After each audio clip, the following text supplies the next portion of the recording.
Oi, gente, tudo bem? Eu sou a Juliana Mendes, a mãe de 7. Hoje estamos aqui com a doutora Lídia Joffeli. A Lídia é uma psicoterapeuta especializada Especializada em tratamento de traumas, sou psicoterapeuta corporal e agora num grande movimento de paz. Eu conheci a doutora Lídia, com um convite que eu recebi para fazer parte de um grupo de pais. E o que eu posso dizer para vocês é que eu tenho uma maternidade antes do grupo de pais e uma maternidade depois do grupo de pais. Eu realmente me encontrei nesse grupo pela proposta da gente aprender em conjunto. Né? Acho que a ideia da Lídia a gente fazer uma terapia só com as crianças, eu acho que não funciona, né, Lídia? Você tem que atender os pais, entender como é que os pais estão cuidando dessas crianças. Então a gente precisa cuidar desses pais. Eu acho que essa é a sua proposta. Né? Acho que queria que você falasse um pouco desse grupo que eu indico para todo mundo, porque eu realmente, quantas sessões nós fizemos? Quantos encontros? 6? São 4 meses de 2 encontros, mais de 4 horas, né? São 4 meses intensos. Então são 4 meses, e assim, para mim eu considero pouco tempo, mas é assim, é muita informação e muita experiência, sabe? A gente realmente sai diferente, a gente realmente sai melhor, mais apto para estar criando, né? Então eu queria que você falasse um pouco desse grupo, da sua ideia, como é que veio? De onde veio essa ideia de criar um grupo de pais, Lídia? Pois é, depois de 15, né, para 16 anos de consultório, trabalhando com adultos também, mas muito com crianças e adolescentes. Brinco que eu fiz esse debut, né, dos 15 anos de trabalho e precisava de algum movimento. Movimento, assim, para mim, para a energia do consultório, mas principalmente para ver mais transformação. E aí a terapia da criança e do adolescente, ela funciona, mas em alguns casos ela tem algumas limitações, porque ela envolve toda a família e orientação de pais. Algumas vezes os pais mais disponíveis ou que têm menos dificuldades ou questões pessoais, com orientação só eles deslancham e ocorrem mudanças na dinâmica da casa, no clima da casa. E aí a criança pode ter um espaço para receber a mudança. Vamos para uma questão bem prática, assim. Uma criança, por exemplo, que está toda embotada, não consegue expressar as emoções, e de repente ela percebe que é natural sentir raiva e ela começa a entrar dentro de casa e eu tô com raiva de você, mãe, porque você me disse que eu não podia fazer isso. E se os pais não entendem o processo, não entendem a importância desse espaço e eles reprimem, como sempre vinham fazendo, ou se sentem ofendidos, a criança vai ficar ainda mais confusa. Ela tem um processo na terapia onde a casa não está entendendo da mesma forma. Então, a parceria entre o terapeuta e os pais é de absoluta importância para amparar esse processo da criança. Mas, mesmo assim, eu ainda percebi alguma limitação no desenvolvimento da criança. E, muitas vezes, porque não adiantava só orientação dos pais. Porque quando nós, pais, não estamos bem, né? Não estamos cuidados, autorregulados, desequilibrados ou passando por alguma dificuldade mais grave, a orientação ela não vai ter um efeito. A gente não vai conseguir produzir aquilo que a gente quer, mesmo que queira conscientemente. Então, hoje, o grupo de pais é um trabalho que me move, né? Porque o cuidar dos pais tem uma repercussão ampla. A questão de ter um espaço onde a gente pode abrir os sofrimentos, as angústias e mostrar tudo que a gente não sabe, o que a gente não consegue. O que eu achei fantástico assim também do grupo é porque é muito prático. A Lídia passa não só a teoria, mas a gente coloca situações do nosso dia a dia. E só assim é pra gente poder dizer assim, olha, aconteceu isso, o que eu faço nesse momento? Porque eu acho que os pais, as mães, a gente tem muita dúvida de tipo assim, olha, a criança fez isso. Na minha casa, me perguntam muito no Instagram, em todos os lugares, mas você dá conta, você não surta? Gente, eu surto. E ali, tipo assim, olha, quando você surtar, quando você perder o controle, você sai, vai dar uma volta, vai andar, né? E você volta para tratar aquilo, porque não tem mais como você estar ali atuando. Então, assim, sim, eu me estresso, sim, porque nós temos as nossas próprias questões. Né? Quando um bebê nasce e que a gente recebe aquele bebê, a gente não está zerado para receber aquele bebê. A gente tem a nossa história, como é que foi a nossa relação com os nossos pais, né? Dos nossos pais com os nossos avós. Aquela criança não nasce no capítulo 0, ela nasce com alguns capítulos das gerações anteriores. Né? E isso pode influenciar muito nesse vínculo inicial, não pode, Lídia? Nesse contato, nesse toque, no que eu consigo tocar, no que eu consigo abraçar, no que eu consigo me entregar para esse bebê. né? Porque você precisa desse vínculo. Então, eu acho que o trabalho do grupo de pais, a gente volta muitas vezes, gente, assim, na infância, no lá atrás, como é que foi com você? E isso é bastante mobilizador, né? E importante. Eu acho que esse é um dos objetivos também do grupo. Eu até falo, é grupo de pais, então a gente tem que pensar num grupo terapêutico de pais. Às vezes as pessoas, eu vou para o curso. Então, curso é aquilo que você ouve uma teoria, uma aula e eu vou lá aplicar.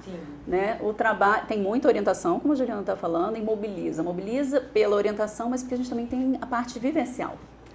Né? Então, essa parte como eu falei, a orientação às vezes repercute na criança ou na casa, mas às vezes a gente precisa de um nível mais profundo. E esse é o grande objetivo do grupo de pais. É para além da orientação, a gente trabalhar as angústias dos pais, né? Da onde a gente veio, os vínculos, a história, o corpo principalmente, porque a gente também só pode se acalmar a partir do corpo. A gente só consegue se conectar com o filho se a gente está presente. E isso eu preciso estar aqui no meu corpo. Não adianta eu estar só na minha cabeça. Então, o trabalho do grupo de pais também é todo entremeado com técnicas e exercícios terapêuticos da psicoterapia corporal e algumas técnicas até de tratamento de trauma, onde os pais podem ter um tempo para desativar, se autorregular, se reconhecer, né? Além do trabalho de vínculos, que é esse trabalho que a Juliana está mencionando, e é vamos dizer assim, o objetivo último do grupo de pais, que eu acho que está para além dos nossos encontros, que está para o mundo mesmo, porque trauma gera violência e a gente poder curar nossos traumas gera muita possibilidade. E quando a gente revê a nossa história, a gente entende o que a gente recebeu, como a gente foi amado, como a gente foi criado. E a gente pode ter uma escolha, porque as coisas positivas, elas passam. Isso é maravilhoso, você sabe cuidar, você sabe olhar, mas também o que não recebeu a falta ou o que foi patológico, a gente repete. Então, se a gente não tem consciência, a gente não interrompe isso vai do filho para os amigos, para os amores, para os filhos dos filhos. Então, é uma responsabilidade muito grande e uma oportunidade da gente gerar uma sociedade melhor. E se a gente já está com, por exemplo, no meu caso eu tenho um filho de 21, né, e filho de 1. E muitas vezes eu falei assim, Lídia, mas assim, eu já errei em alguns momentos aqui, tem jeito?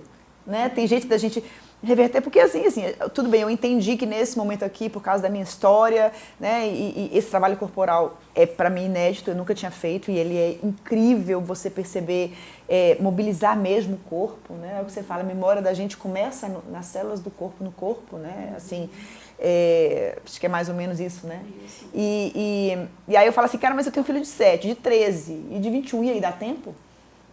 Os pais, culpa e mães quase são sinônimo, né? A gente tem sempre aquela coisa tipo assim, meu Deus do céu, e agora? Vai dar tempo da gente trabalhar e reverter aquele momento? Porque as mães hoje, aproveitando até o mesmo assunto, as mães hoje trabalham muito, né? Estão fora. Então, terceirizam alguma parte da educação, porque precisam terceirizar alguma parte do papel, né? Então, você sente assim, tá, mas então eu não estive presente, então eu não fiz o vínculo como deveria ser feito.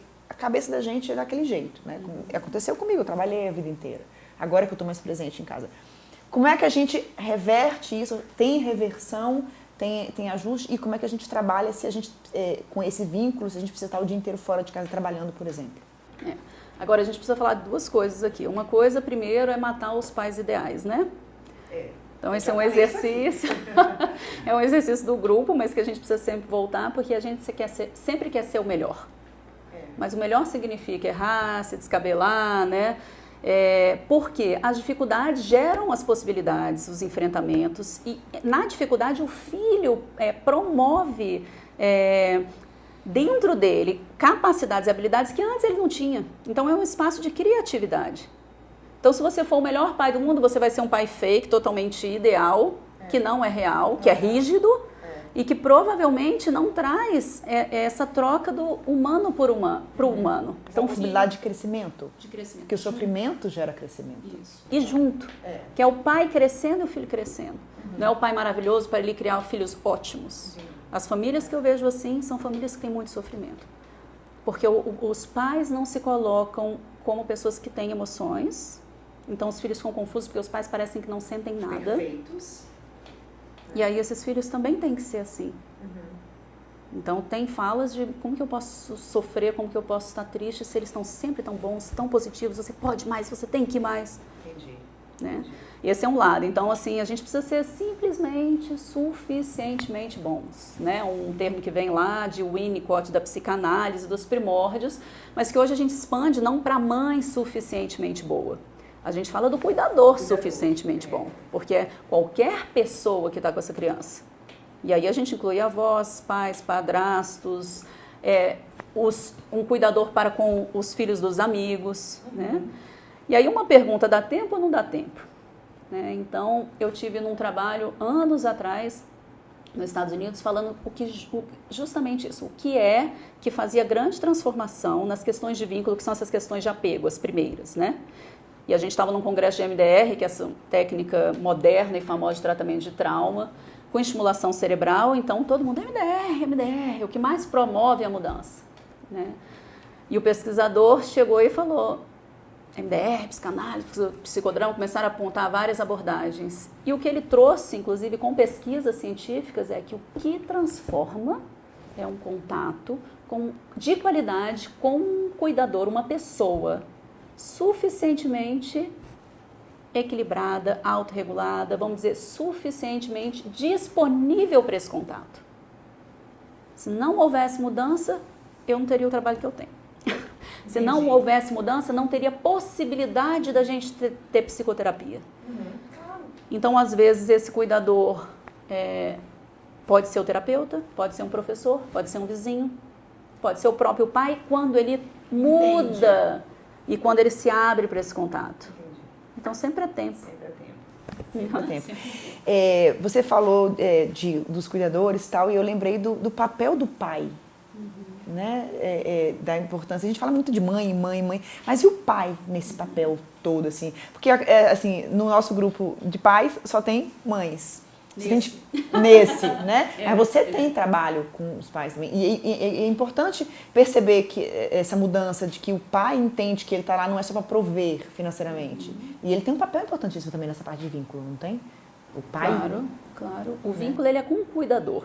Quando a gente fala de vínculo, estruturação de vínculo, realmente a gente está falando de algo que acontece até os 2 anos e naquele primeiro momento do bebê com a mãe, né? Esse vínculo é o olho no olho, o imprinting que a gente fala, que é o primeiro olhar do bebê com aquela pessoa que cuidou nos primeiros dias, no primeiro momento. E normalmente é a mãe e o pai, ou a pessoa substituta.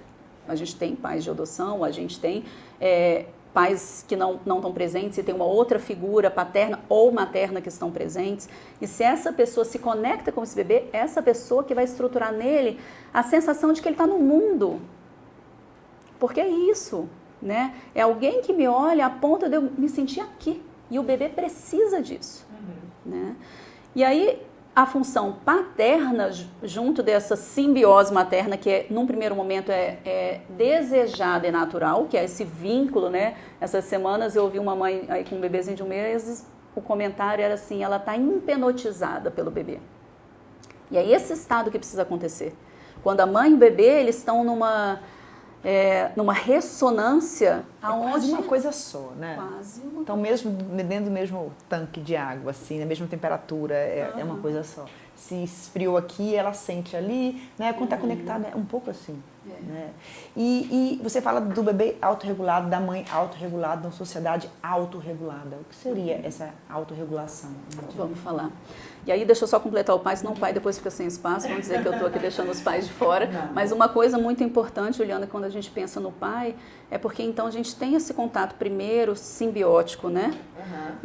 E que é saudável num primeiro momento. Mas também é saudável que essa dependência, ela rompa, quase como, de novo, cortar o cordão umbilical.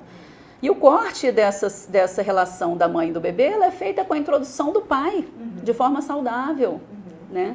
E aonde a criança pode se vincular a uma terceira pessoa. E daqui a pouco a outras pessoas da família, extensa. Então, é muito importante a presença e a entrada do pai. Né? E o vínculo se estabelece com os cuidadores, com os dois. É só uma questão de linha de desenvolvimento. Que no momento peito, barriga, vem a mãe, mas não que o pai precise esperar, ele está ali, mas de alguma forma tem um momento onde a criança vai estar mais envolvida, quando ela estiver menos dependente da mãe. 2 anos? Bem antes. bem antes, com 6 meses, 8 meses, né? Ela já tem mais interação, ela está menos naquele estado só mamar e dormir. Ela brinca, né? O que eu estou falando é um estado de 4 meses, assim, que é esse estado bem simbiótico, bem ligado à mãe. Daqui a pouco a criança já está mais limpando. E aí essa questão da autorregulação, né, que é um ponto muito importante. Isso vem da terapia corporal, originalmente de Reich, e que autorregulação é diferente de equilíbrio. Esse equilíbrio é uma balança aqui e ali. Autorregulação significa que esse equilíbrio ele é dinâmico. Então, às vezes, autorregulação, o equilíbrio vai estar em menos uma coisa e muito uma outra coisa. E o equilíbrio vai ser assim, porque quando a gente pensa em equilíbrio é sempre meio 50%, 50%. Né? E autorregulação quer dizer o quê? É a nossa capacidade de equilíbrio interno. É a capacidade de se acalmar, de saber quando você precisa de espaço, quando você precisa de contato, quando você precisa de descanso, quando você precisa de atividade, né? E isso é desenvolvido dentro da criança, em contato com o pai ou com a mãe. Num primeiro momento, a gente vem com o sistema nervoso parasimpático por se desenvolver, o acalmador. Então, o bebê é só o simpático. Ele está com fome, ele está precisando das necessidades básicas, seja de afeto, contato físico ou comida, trocar fralda, dormir. Ele grita. Ele pede. Agora, para se acalmar, normalmente ele precisa do pai ou da mãe. A gente está falando em idade bem precoce. Sim. Porque quase que o pai e a mãe são o sistema nervoso parasimpático dele, né? Porque na presença dele, eles podem se acalmar. Então, o que acontece? Crianças que encontraram cuidadores disponíveis e que, no contato com essa criança, por exemplo, uma criança chorando, olhava o bebê chorando, meu Deus, o que eu faço? Socorro, o que esse bebê quer? E uma mãe, às vezes, com dificuldade, ou insegura, ou às vezes depressiva, com depressão pós-parto, tem coisas que estão muito para além do controle da pessoa, né? Vivendo uma perda, uma dificuldade no casamento, ela não consegue estar segura o suficiente para atender aquele bebê. E aí o bebê está chorando, ela está mais nervosa que o bebê, aí o bebê que está lá numa ativação, num estresse 5, ele vai para 10, porque encontrou uma mãe lá no 8, né? Então é difícil promover a autorregulação quando os pais não oferecem esse amparo para a criança aprenda a se acalmar. E isso vai se desenvolvendo até os 7 anos. Né? Então, se o pai ou a mãe, se a gente não reconhece os próprios limites dessas questões que a gente falou. O que eu preciso? Estou precisando descansar? Estou precisando trabalhar? Preciso cancelar alguns compromissos? Não vou nessa festa de aniversário? Né? Se eu não consigo me autorregular e eu estou sempre ativada, sempre mais, como é que eu vou oferecer isso para o filho? Que é o que a gente vive hoje, né? Todo mundo no limite do tempo, de tudo. Então a gente passa isso e as crianças estão ficando desse mesmo jeito, né? Eu me pego às vezes, vamos. Quando você olha, você não está atrasada. Né? Então isso foi uma coisa que eu aprendi com a Lídia também, assim, pera, calma, a impulsão de educar, bora João, vamos fazer. Né? Vamos tomar banho, às vezes a criança está dentro do chuveiro, eu já fiz isso, juro. Né? Pela essa impulsão de que a gente tem que estar sempre fazendo alguma coisa o tempo inteiro, né? De estar controlando, de estar educando, de estar organizando. Então, essa coisa assim, calma, né? Deixa eu ver o que está acontecendo aqui. Acho que quando você fala de uma casa autorregulada, de uma família, acho que é isso, né? Deixa eu entender. Aqui eu preciso atuar, aqui eu não preciso atuar, aqui eu preciso acalmar, aqui é por aí. Isso, né? Mas para eu conseguir enxergar a necessidade de cada um, e para eu conseguir atuar, eu preciso estar bem. E eu preciso estar entendendo até o que acontece dentro de mim. É isso. E a gente precisa estar muito conectado, porque senão a gente está em contato com o que eu tenho que fazer. Mamãe tem que dizer que o menino tem que escovar o dente, tem que tomar banho, tem que fazer isso. E aí você está em contato com as regras. Isso. E não com eles. Não com eles. E o que aquele filho precisa naquele momento. Porque tudo bem que tem que fazer dever de casa, tem que tomar banho. Mas às vezes o que o filho precisa naquele momento não é isso. Óbvio que isso não dá para ser todo dia, mas a autorregulação ele requer uma flexibilidade, que aí a gente pode vir a falar da resiliência, né? Que é um pouco isso. Né? Essa questão de você se adaptar à situação que acontece a cada momento. Essa é a grande habilidade do milênio, vamos dizer assim, muito falado hoje em dia na psicologia, que veio da engenharia, né? Capacidade do material se adaptar, né? Então, eu sei, vamos lá, se eu me corrijo aqui, mas veio importado, muito bem importado, porque assim, é um material que, dependendo das intempéries, ele se adapta, não é? Alguns não se adaptam e racham. O ser humano é assim. um ser humano muito rígido. E quando tem uma dificuldade ou algo foge daquilo que é programado, a pessoa cinge, ela não dá conta, ela não sabe o que fazer, ela fica desorientada. A pessoa mais resiliente, ela tem uma coisa planejada, aconteceu uma coisa diferente, ela consegue se adaptar da melhor forma. E tirar benefício. Né? Então é isso que a gente está precisando hoje no mundo. É aprender e ensinar isso. Né? No meu caso, com 7 filhos, né, eu tenho que estar lidando ou eu entendo que cada um tem o seu jeito, e cada um tem sua demanda, e consigo trabalhar, ou então, se eu tiver que fazer, que nem todo mundo tem que fazer do mesmo jeito, né? Por exemplo, o João Eduardo, foi uma coisa até que eu aprendi, porque o João Eduardo é aquela criança que ele não tem problema nenhum, ele tira 8, 9, 10, 8, 9, 10. Ele não precisa ficar estudando horas. João Eduardo, você tem prova amanhã, você precisa estudar. João Eduardo, você precisa estudar. Então, eu entendi, através lá do grupo de pais, que o João Eduardo, ele está dando conta. Por que eu tenho que estar mandando ele estar estudando o tempo inteiro? Né? Os outros, um precisa, o outro não precisa. Então, é conseguir olhar mais para isso, é como você falou, eu tenho que estar conectado a eles, eu tenho que estar enxergando eles, né? E saber como é que cada um se comporta, né? Cada material se comporta para eu trabalhar com eles. Né? Ter um mais estressado, mais organizado. E eu acho que essa é a minha maior dificuldade, Lídia, é ter que lidar com tanta demanda. São muitas demandas. Então, e às vezes eles não entendem, por que Luiz Felipe e João Eduardo não precisam estudar para a prova e eu preciso estudar para a prova? Né? E nesse momento é que eu tenho que mostrar que eles não são iguais, eles são diferentes, eles têm, né, atendem de maneira diferente, mas é a dificuldade, eu acho, a maior dificuldade minha. Né? Mas assim, o grupo de pais, a gente vai continuar, né, Lívia? Já tem básico e avançado, a gente já está passando para...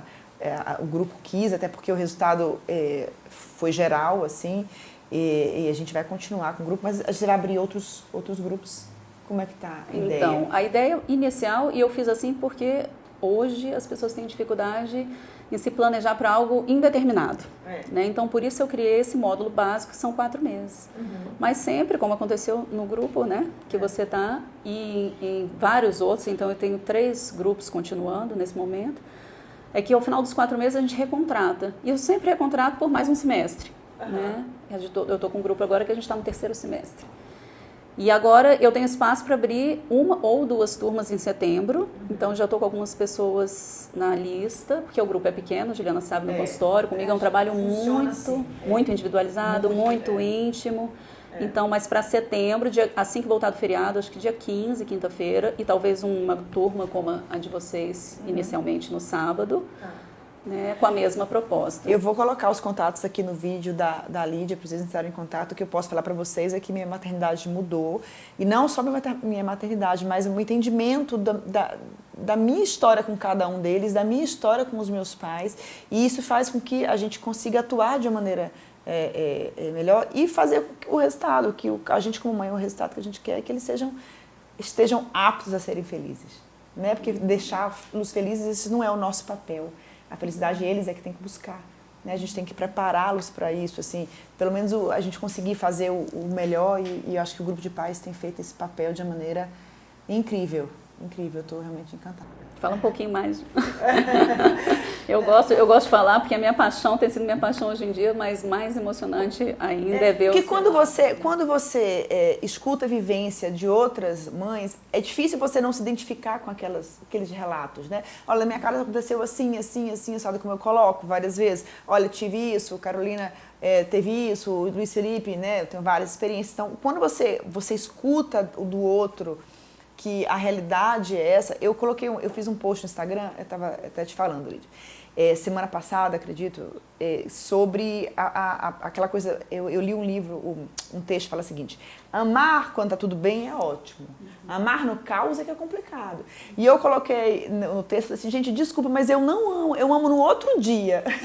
Mas na hora que aquele negócio tá no caos, e que tipo assim, um não quer tomar banho, um não quer fazer, um tá chorando, um pirraça, e que você tá daquele jeito, que você tá no seu limite, que é aquela hora que você fala, sai e vai dar uma passeada lá fora pra você se acalmar, não dá pra você, eu amo, não dá. Você ama no outro dia, mas ali você precisa sair, você precisa se amar, olhar pra você, né? E a quantidade de comentários que eu recebi das mães dizendo assim, não sou só eu, isso não é só comigo, porque provavelmente essa mãe não tem coragem de dizer para a mãe do lado que ela surta e que ela não ama. Não ama, eu quero dizer, não consegue ser aquela coisa fofinha da mãe idealizada. Porque a gente vai estressar, vai surtar e vai errar, e vai gritar, e vai falar o que não deve falar, né? Então, e a gente todo dia vai se sentir super culpada por isso. O que eu percebi naqueles quase 600 comentários, Lídia, era assim, ainda bem que você falou. Então, essa coisa do apoio do grupo de pais, de que você escuta, olha só, não é só na minha casa, é na casa dela, é na casa dela, é na casa dela, é na casa de todo mundo. Então, esse grupo, aquela coisa daquele O Começo da Vida, aquele documentário que você sugeriu que a gente assistisse, da rede de apoio. Né? Hoje a gente é muito tirana com a outra mãe. A mãe tem que ser perfeita, a mãe não pode errar, a mãe não pode gritar. Não pode... Elas me perguntam, mas você se estressa? Oi? Como não se estressa? Né? Quem tem um... E não é porque são 7. Você, quando tem 1, você se estressa. Quando tem 2, você se estressa. A dinâmica é a mesma. Né? A frustração daquilo que você queria que acontecesse daquele jeito que não acontece. Né? E que você criou uma expectativa, que eu acho que era outro grande problema. Você queria que o seu filho fosse assim. E você cria uma expectativa, quando não acontece, você tem aquela perda. E não tem que estar criando essa expectativa toda, não. Você cria. Né? Então, essa coisa do grupo de pais, que eu acho fantástico, é de que você escutar do outro... Cara, lá em casa é assim também. Eu errei assim do mesmo jeito. E você aprender com a experiência dos outros. Né? E você poder, porque ali dentro, por causa do anonimato que tem que ter, por causa da certeza de que você está ali numa coisa confiável e segura, você desaba. Você fala sem medos e sem pudores. Eu vou dizer que minha filha fez isso, eu vou dizer que ela fez isso e que eu errei mais ainda, porque eu fiz daquele jeito. Como é que eu vou agir nessa situação da próxima vez? Eu acho que isso que é o fantástico do grupo. Assim.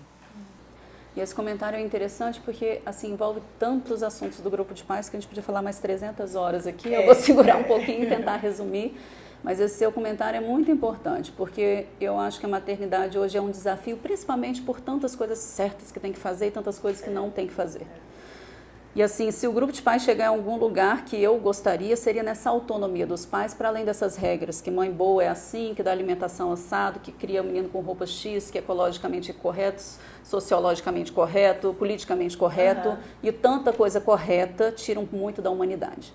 E se a gente ficar tão preso em tantas regras, tira muito dessa espontaneidade, que é esse saber com as entranhas. Você fica muito no que você leu, no que as pessoas estão dizendo. E aí você perde um pouco da autonomia. Porque a autonomia é o que eu quero, esse filho é só seu. Ele vai ser criado só do seu jeito. Porque se não fosse para ser assim, você não precisa ter filho. Não é para ser educado do jeito que a Lídia disse, do jeito que a professora disse, do jeito que o livro diz. Que a Juliana diz, que a avó diz, que a sogra fala. Então a gente precisa se conectar com esse saber, que é um saber intuitivo e que é próprio. E a questão do amor, né? A gente pensar assim, amor é um sentimento muito maior. As pessoas idealizam muito o amor e a felicidade, acham que é uma coisa estática também. E quando a gente fala na relação, você continua amando o seu filho na hora que você está lá dizendo não, sim, que você está com raiva, né? Porque algumas mães acham que não, né? E ensinam para os filhos, eu te amo porque eu estou te dizendo não. Maternidade, ela é amparo e limite. Mais ou menos, em algumas vezes mais amparo, algumas vezes mais limite, mas ela é muitas vezes, grande parte do tempo, em determinadas idades, vamos pensar nos 2, nos 3 anos que eles estão lá querendo tudo, testando. É limite. Um limite, não por isso, não de novo e não... Eles precisam disso. Precisam. Isso é amor. Eles precisam saber até onde eles podem ir para eles não se tornarem refém da tirania própria, que é eu posso tudo, eu vou até onde eu quero. Porque isso traz uma insegurança e uma sensação de não estar ligada num ambiente preservado, contido, seguro, que é um ambiente de eu tenho pais próximos que estão olhando por mim, né? Então é lindo, assim, muitos assuntos, né? Porque a gente tem temas mestres, vamos dizer assim, eu desenhei o trabalho de uma forma com temas amplos, mas dentro, cada assunto é um tema diferente, né, Juliana? Então, assim, inicialmente o primeiro módulo, como se acalmar, para conseguir separar justamente as nossas emoções das emoções dos filhos. O segundo módulo a gente trabalha quando frustrar e quando satisfazer as necessidades dos filhos. Aliás, devo rodar as palestras sobre esse tema esse mês. E o último é como romper os ciclos de retraumatização. E para o segundo, muitas novidades. Oba!